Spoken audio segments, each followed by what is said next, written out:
Nous avons perdu beaucoup de célébrités cette année, pourtant encore récemment débutées, allant des musiciens Prince et David Bowie, aux sportifs comme le très célèbre Kimbo Slice ou le basketteur américain Bryce DeJohn-Jones, sans oublier le mythique Mohamed Ali. C'est à ce dernier que ce nouvel épisode de la Minute Culture va s'intéresser.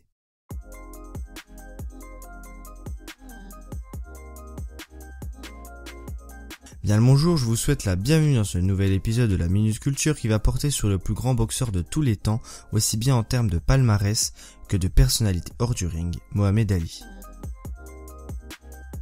Mohamed Ali, né Cassius Marcellus Clay Jr. le 17 janvier 1942 à Louisville dans le Kentucky, est le fils d'Odessa Clay Marcellus et de Cassius Marcellus. Il reçoit depuis tout petit une bonne éducation bien qu'il ne vive pas dans l'abondance.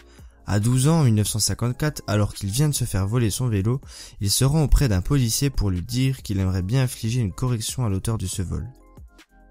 Ce que le policier lui répondra ce jour-là va dessiner la vie entière de Cassius.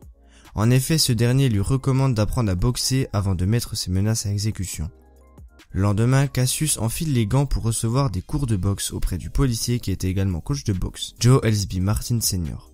Cassius dira que Martin lui a appris à voler comme un papillon et à piquer comme une abeille. Très rapidement, il remporte quelques titres en amateur tels que le National Golden Gloves en mi-lourd en 1959 et en poids lourd en 1960. Il remportera également la médaille d'or en mi-lourd au JO d'été de 1960 à Rome. C'est à ce moment-là qu'il passera pro, recevant alors le coaching précieux d'Angelo Dundee. Il ne passera pas longtemps inaperçu puisqu'il est vite reconnu pour son style peu ordinaire, son arrogance et ses résultats déjà très prometteurs. Sa première victoire en pro, c'est contre Tony Hunsaker, le 29 octobre 1960. Il part en Floride à 19 ans, où il affrontera notamment l'ex-champion du monde Ingemar Johansson, pour enfin revenir à Louisville et continuer sa suprématie sur ses adversaires. Son explosion se fait en 1962, année où il combat à New York et à Los Angeles. Le 15 novembre de la même année, il bat en 4 rounds Archie Moore, ce qui l'exposera au devant de la scène. Petite anecdote, Cassius avait prédit cette victoire en 4 rounds. En 1963, il continue sur sa route pleine de succès, malgré qu'il se soit fait mettre pour la première fois à terre par Henry Cooper. Il est élu cette année-là boxeur de l'année. Il fait donc de Sonny Liston, alors champion du monde, son ennemi numéro 1. Cassius a alors à son palmarès 19 victoires, dont 15 KO et aucune défaite.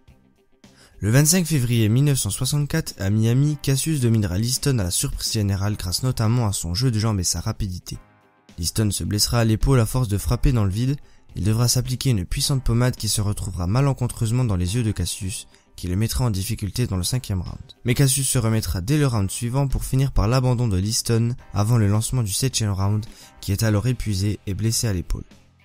C'est après ce combat que Cassius Clay rejoignit l'organisation Nation of Islam en changeant son nom en Cassius X pour le rejet de son nom d'esclave. Il fut soutenu lors du combat contre Liston par l'également très célèbre Malcolm X.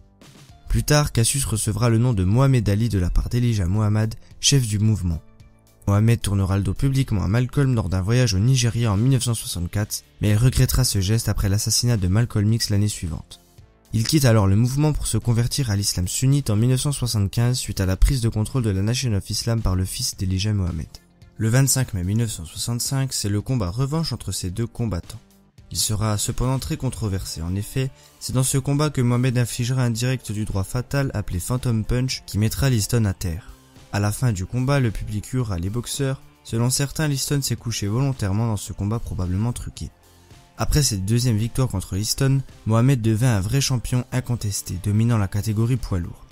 Il affrontera le 22 novembre 1965 à Las Vegas Floyd Patterson dans un combat que Mohamed gagnera au bout de 12 rounds, durant lesquels il enverra Floyd à terre à plusieurs reprises. Il met également KO une vieille connaissance qu'il avait envoyée à terre, Henry Cooper, lors d'un combat à Londres.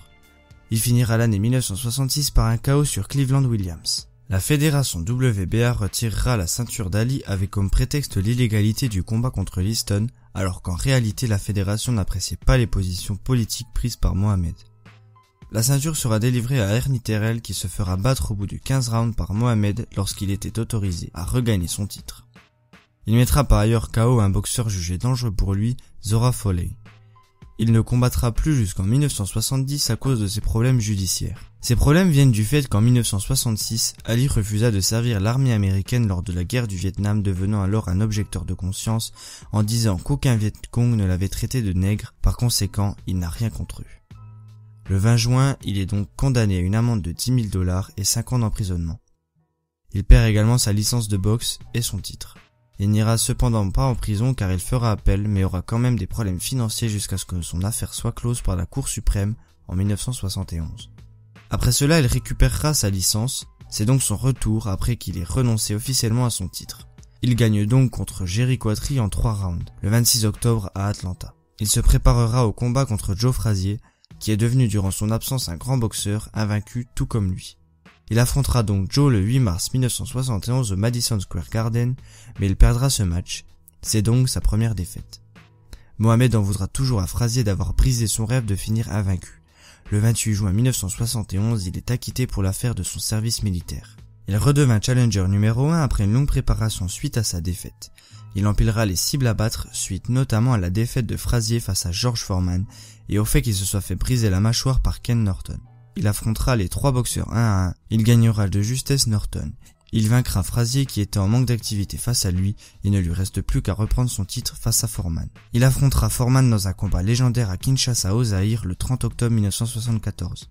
Le peuple zaïrois criera à ce moment le mythique Ali Boumaye signifiant Ali tue-le en lingala. Il mettra KO Foreman, reprenant ainsi son titre 10 ans après le premier affrontement entre lui et Liston. Il reçut de nombreuses récompenses de sportif de l'année. S'ensuit alors sa période d'apogée, avec entre autres un nouveau combat contre son plus grand rival, Frazier. Ali reconnaîtra malgré ses nombreuses provocations que Joe Frazier était un très grand boxeur. Les deux ennemis jurés se réconcilieront en 1988. Il baisse ensuite petit à petit de régime, ne faisant plus que 2 matchs par an.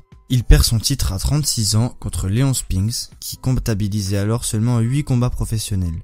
Mohamed Ali perdra son dernier match le 11 septembre 1981 dans un piètre combat qui fait l'indifférence de tout le monde à Nassau aux Bahamas, car Mohamed était jugé comme un boxeur diminué. Mohamed Ali avait un style très original, sa garde s'effectuait le bras le long du corps plutôt qu'en position haute pour protéger son visage. Il avait également un jeu de jambes redoutable qu'il résumait par son mythique « Vole comme un papillon, pique comme une abeille ». Mohamed Ali, atteint de la maladie de Parkinson depuis 1984, est hospitalisé à 2 reprises en 2014 et en 2015 pour une pneumonie et une infection urinaire. Il est hospitalisé une 3e fois le 2 juin 2016 pour des problèmes respiratoires. Il décédera le lendemain, à l'âge de 74 ans.